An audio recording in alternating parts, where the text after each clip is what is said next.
Joe, it's Christmukkah season once again. Oh, the time flies. Yeah. Christmukkah in August, unfortunately. So close. I was thinking about it and I'm like, wow, we'll be on season 3 by like 24. Yeah. And that's a little wild to me that we have like basically another yearish left. Yeah, we're pretty much we're already nearing the end of this journey. Uh every episode we're closer. Yeah. All right, so I'm going to say this right now. Second best Christmukkah episode I've watched so far. Second of the second Of the best two. of the two. Yeah, Yeah. I definitely preferred the first one. Well, you mentioned in the last episode that the adult stuff, the adult plot line was your more preferred plot line from the last episode because there was more at stake. This is a time when like you need to let Christmukkah just be Christmukkah and not really have anything too serious, right? yeah, Like even in the season 1's Christmukkah episode, they have like, oh, the Balbo, whatever, but it's just, you know, a little bit of scandal and, deception. This is one's like a too full much. child. Yeah. Yeah, this is too much. Let's address the sociopath in the room. Seth and his Christmukkah stuff, like, whew. I appreciate that this episode there's like multiple scenes where like they really establish how much no one is on board with Christmukkah when he's like trying to invite Marissa and Summer to it in one scene and they could not be less interested in this shit, like insane. And then we'll get there, but something massive happens in the like mid to third act portion of this episode, and they ask Seth how things are going, and his response is, I think Christmukkah might be canceled. And I had to write down, I swear to God, if Seth's only takeaway from everything that happened is he doesn't get to celebrate his bullshit holiday, I'm done with this man. And that wasn't the case, thankfully, but like that's how low my opinion is of Seth Cohen at this point, that I wouldn't have Wow. put it past him that he'd be like, fuck all of this paternal drama. My fake holiday might not happen. Like, Yeah. Which again, it's the it's the kind of hypocrisy that is so fascinating because the true irony, maybe not so much hypocrisy as irony, but the true irony of this all is the fact that Seth hates like the Newport kids, but like is himself in his selfishness and self-centeredness, like what he is a Newport kid, like is a he's like a spoiled worse rich than kid. most of the Newport kids. Yeah. He's more pampered and spoiled than any of them in a weird way. And then he has that elitism to feel like he's above everybody. Yeah. Yeah. He dares to do that. Yeah. Do you know what my favorite thing that I learned about any character was this episode? What? That apparently Jimmy Cooper's favorite song is The Hustle. like, Jimmy what? not doing any himself, not doing any favors and himself What would any you favors. say? Let me ask you a question. You're on Grindr. Ah, You're flipping through some gentlemen in there, and on their like list of likes or dislikes. I don't know. I haven't been on Grindr. I don't know if they have those, but if they have like a favorite song, if someone had The Hustle written down, I feel like that says so much about that person that I'd just be like, next. like, well, if their favorite song is actually The Hustle, then like it's not my Grinder because my I can set an age range, and that's above my age range. If it was someone that fell within that age range, I would hope it's ironic. Like what? Like that would literally be like someone our age being like, "The Macarena, that's my favorite song." And you're like, "It's Right. barely a song. I It's love a the dance." electric slide. Yeah. Like, Ooh, favorite song of all time? Cupid Shuffle's pretty sweet. The wobble. Oh my God, the wobble. It's the best. How is literally the lyrics to The Hustle are do the hustle. Like there's nothing to it. How is that anyone's favorite song? Jimmy Cooper, what the fuck is wrong with you? This is why you live on a boat, you weirdo. Like we do get a very cute scene where Summer and Seth are Christmas tree shopping. And Summer is very particular about her Christmas trees. So much so that I literally started to think that she knew that she was about to be uninvited and was just trying to kill time to distract Seth. Yeah, it was giving that. It was a little knowing. Yeah. But I don't think it was supposed to be. I think that's a fault of Rachel Bilson to not be like, hey, I know, Cohen. But man, this episode, so the basic premise of this episode is, you remember how at the end of the last episode, we learned that Lindsay is Caleb's secret daughter and how any normal show would stretch that out for a couple of weeks? Yeah. They decided, hey, let's just drop that information next week to everybody. Let everybody know as soon as possible because fuck drama. And right. And so they're throwing a big Christmukkah party. Seth invites Summer. Ryan invites Lindsay. Mm-hmm. Then Sandy advises them that they shouldn't have invited people to it, specifically Lindsay. But it just causes this weird thing where none of them can cancel with anybody. Marissa shows up. Summer's there. Lindsay shows up. Lindsay's mom shows up. Caleb shows up. And then it's kind of like that scene in Rocky Horror Picture Show where it's like, Rocky, yeah, Dr. Scott, Dr. Scott, Janet, Brad, like it's just like everyone's just like, what are you doing here? What are you doing? Or like the Spider-Men all pointing at each other. Like it's just like immediately things. Literally my only note just says in all caps, this got messy. Like it escalates very quickly. I do need to give a shout out. I know you and I love to point out the many nicknames that Sandy Cohen has for Caleb and Julie Cooper. Do you remember what it is for this one? No, what was it again? He goes, well, if it isn't Mr. Grinch and Lady Grinch, as he opens the door for them. It's not as good as the Gruesome Twosome, which is still the best one that he calls them. But basically, as soon as everybody walks into the kitchen, all of the dirty laundry is aired instantaneously. Yeah. Caleb's like, hey, Lindsay, I'm your dad. Hey, Kirsten, I may have been cheating on your mom 16 years ago. Sorry about that. Ryan, you're kind of sort of dating your aunt. All right. When are we going to get some Mushu in here? Like, it's just like... Also, like, the idea that all of those people fit around the kitchen island. There's that, a like, good joke where Seth is like, thank God our kitchen is roomy. But like no one, the like audacity of like the fight or flightness of that, where it's like, should we leave? But I really want to know what the problem is. Dude, the best part is right after all of this chaos, like Kirsten throws a fucking vase at Caleb, telling him to get out of her house. Like it escalates crazy. Then we go to what slap wasn't enough for you, right? Yeah. Oh my God. And then we go to a commercial break. But when we come back, Marissa and Summer are like, in television terms, catching the audience back up with some of the drama that they may have missed. But Summer has this great line where she makes a comment about how weird these families are.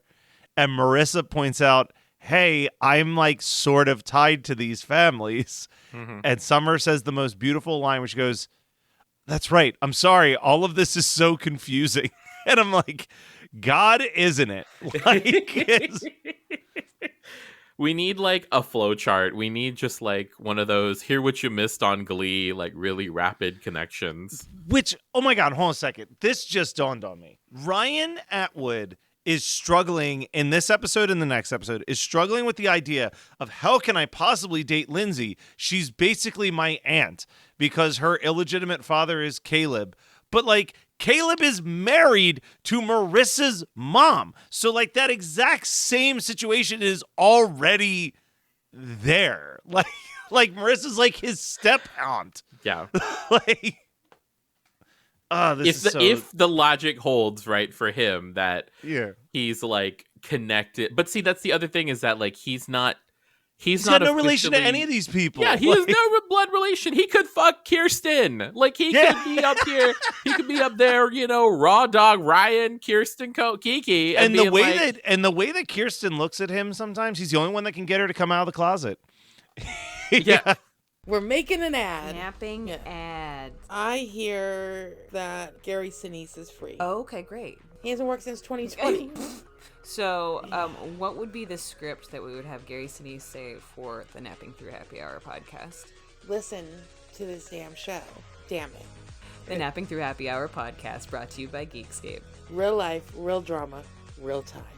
I'm Gary Sinise. That's the ad. That's the ad. That's the ad. Kirsten locks herself in the closet. Ryan, I know that Ryan is trying to be the good guy here. Read the room. You know who Lindsay doesn't want to see 10 minutes after all of this chaos? Anybody tied to what just happened. Yeah. Like him showing up and repeat, like, and her mom, Renee, is like trying her best. She's like, Ryan, she does not want to see you right now. No. Like, she's doing whatever she can. That's all crazy. I told you last week, one of my new things is I'm going to mention what I think the highlight scene of the episode is, right? Yes. The highlight of this episode to me is what I refer to as Sandy Cohen's Ted Lasso level of optimism sitting in the kitchen after all of the chaos.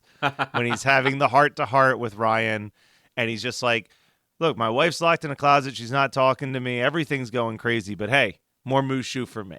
It's like there's something about Sandy Cohen that is still so likable.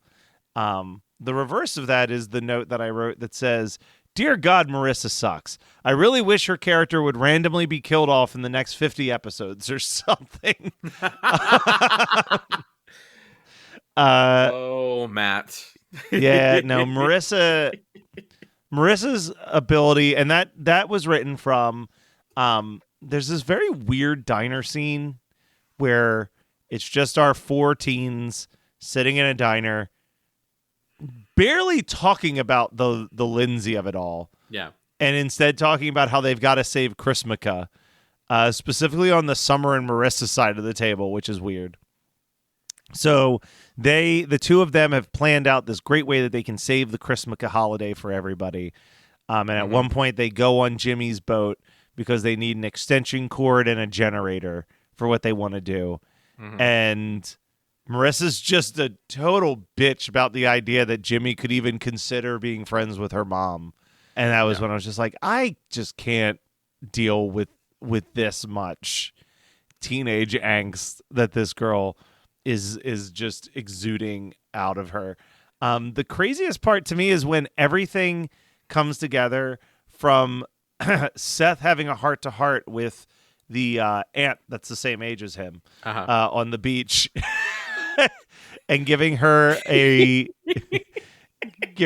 stocking that says Laura across the front of it, to which she's like, that's not my name. And he's like, yeah, it's the only one that they had at the store this late. But like, I like that moment. It's a cute moment. I think the line that Ryan uses to get Kirsten to come out of the closet is really great too, where he says, like, I just wish that she would understand that she's now part of a family that's really good at letting new people in. And damn it, does that not just pull at your fucking heartstrings? Yep. She opens the door. Nothing like a show writing a character saying good line to a character who read a line of dialogue that you also wrote. It's a real self-congratulatory pat on the back there from the OC writers, but it is what it is. This was the Christmukkah that almost wasn't, but then it turns out that it's still the Christmukkah that was. Yeah. But it was saved by fucking fake snow. Like, I cannot. There's a reason why people live in Southern California, and this also bothered me about the last episode where Summer was like, "Oh, it's snow because snow only come like the only time we get to see snow is when we bring like, bitch, you have money, you can go see snow tomorrow." Yeah. So I was talking about this on a recent Christmas 365 with Dylan, which is the irony that like, and I think you've probably experienced this. You're a traveled man. Yeah. But I was like, every time I talk to people on the West Coast, they're like, oh, I could never live on the East Coast. How do you deal with all that cold? And I think what a lot of the people who have mostly spent their entire time living in a very specific area of California fail to understand is when you deal with the humidity and heat of our summers, you are dreaming of it to be as cold as it can get in the winter. Because right now I'm dealing with it being 92 degrees outside and feeling like it's 110 degrees with the humidity. Like the summers are so much worse than the winters. But yeah, treating fake snow is like, this is just the beautiful fantasy of what we dream of. It's like, yeah, maybe in a 1950s musical, but but the reality is that it sucks all the time when you live in a place where there's snow. Always, Joe. Always. You say that, right? But I love the seasons. I love my brief time of fall and spring in between vicious summers and winters. Yeah, I don't know. I've never truly experienced winter that I could remember, like where like you're walking in the snow and the elements. Well, good news for you. Global warming's making it so you'll never get to experience it. Yes, we are every day inches closer to the day after tomorrow. It's an experience. It's I am a fan of the winter snow up until literally the day after Christmas, and then that shit can go fuck off until next year, which is never the case. But talking about Christmas time, we got a lot of songs in this episode. Joe, do you want to talk about them? Yeah, let's do it. Episode Again, I don't think you're. I think it's gonna surprise you. Possibly. Episode kicks off with the Eels. Christmas is going to the dogs when Seth is prepping the house for Christmukkah. Harmar Superstar as Seasons plays when we see that Jimmy and Julie are back together. The Guster I cover wish they could have of seen that hand motion that you just made. If only. The Guster version of Mamacita Donde Este Santa Claus plays when Seth is inviting Marissa and Summer to Christmukkah. But then Guster's Carol of the Meows plays when he tries to rescind his invitations from them. Leona Ness song Christmas plays when Lindsay dumps Ryan. Chap 200's version of Silent Night plays when they're having a conversation in the diner. And then the episode ends with Ron Sexsmith and Maybe This Christmas. Joe, let's go with you first. It is not Maybe This Christmas. It's not that for me either. Don't you worry. Which seems to be like. Do you remember it was also Maybe This Christmas in the first one where they're before Marissa gets pitched for shoplifting? Yep. Yeah, it is not Maybe This Christmas.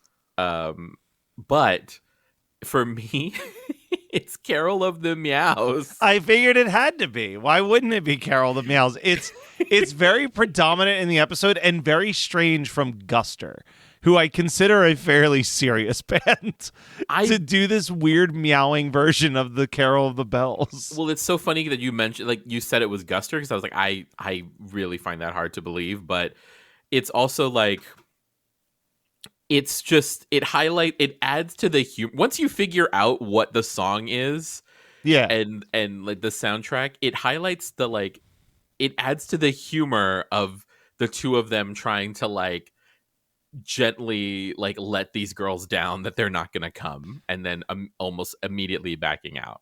And I want to confirm just very quickly that I did look, and it is definitely Guster. This isn't like a tune find error.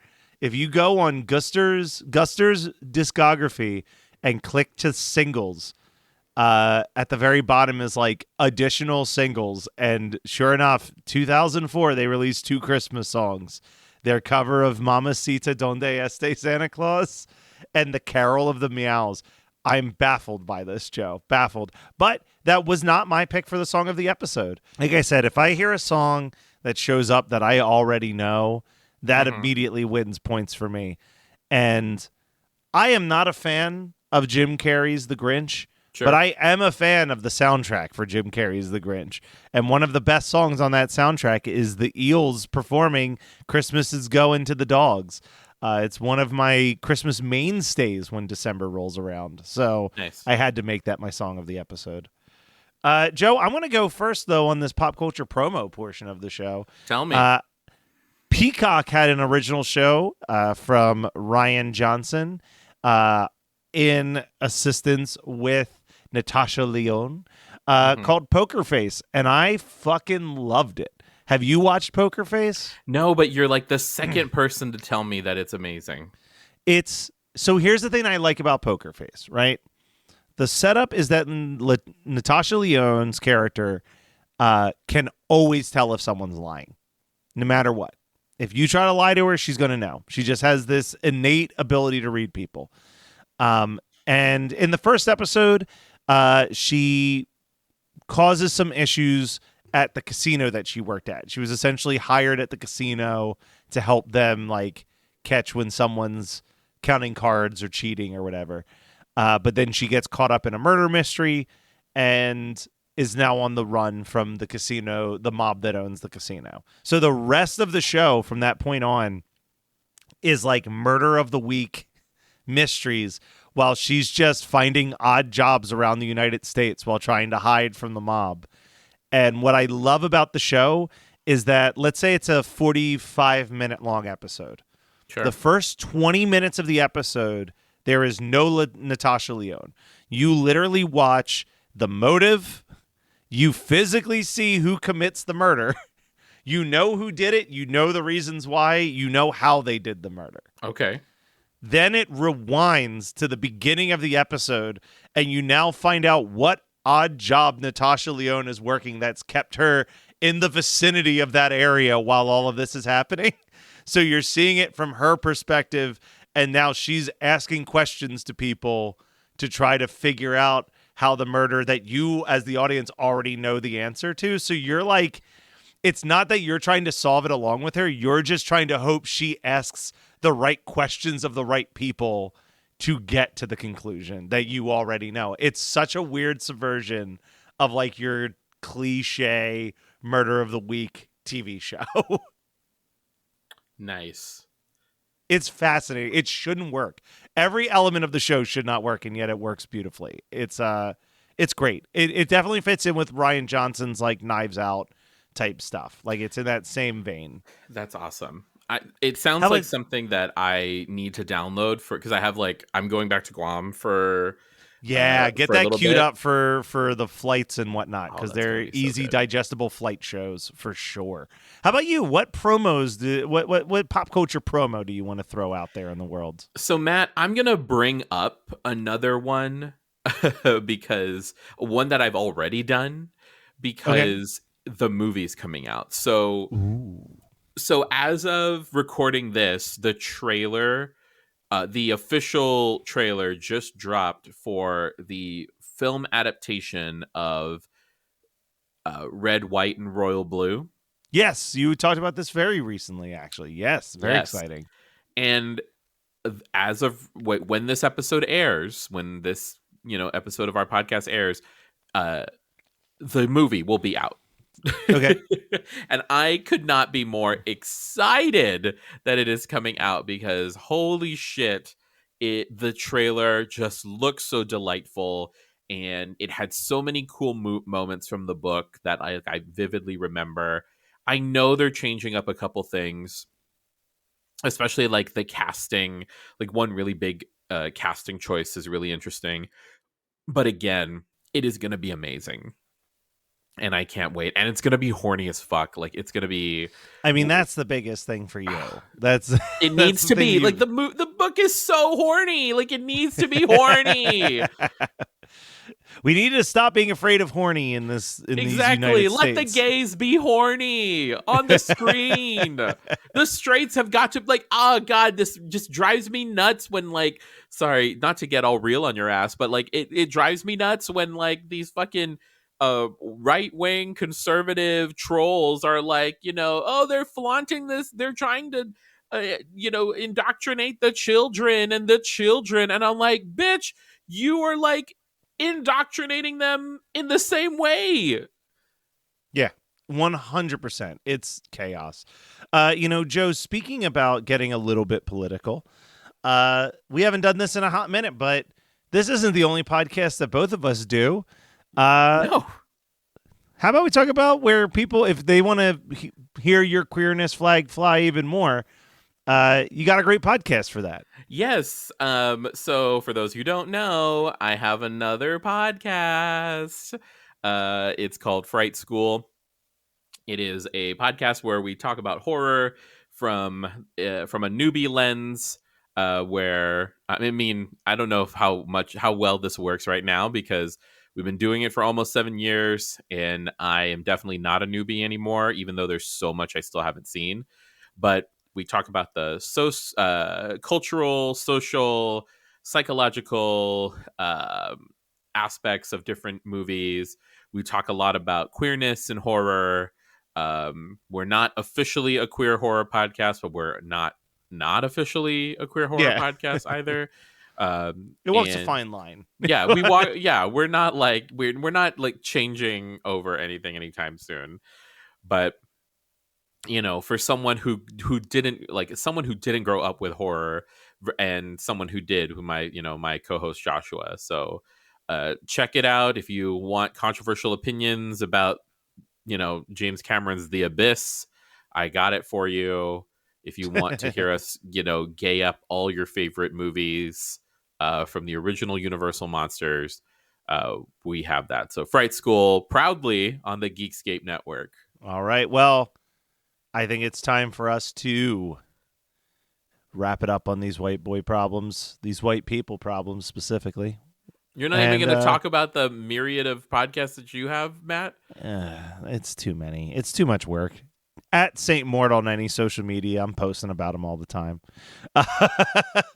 Let's figure out some more of these white people problems next week, Joe, because I have a feeling that we're just scratching the surface with this Lindsay stuff, and that it's going to get wilder.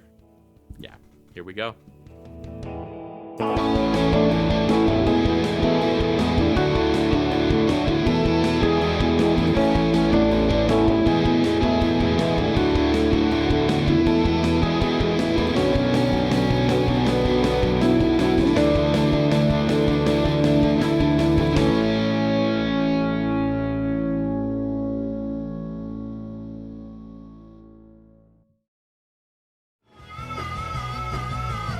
You're listening to the Geekscape Network.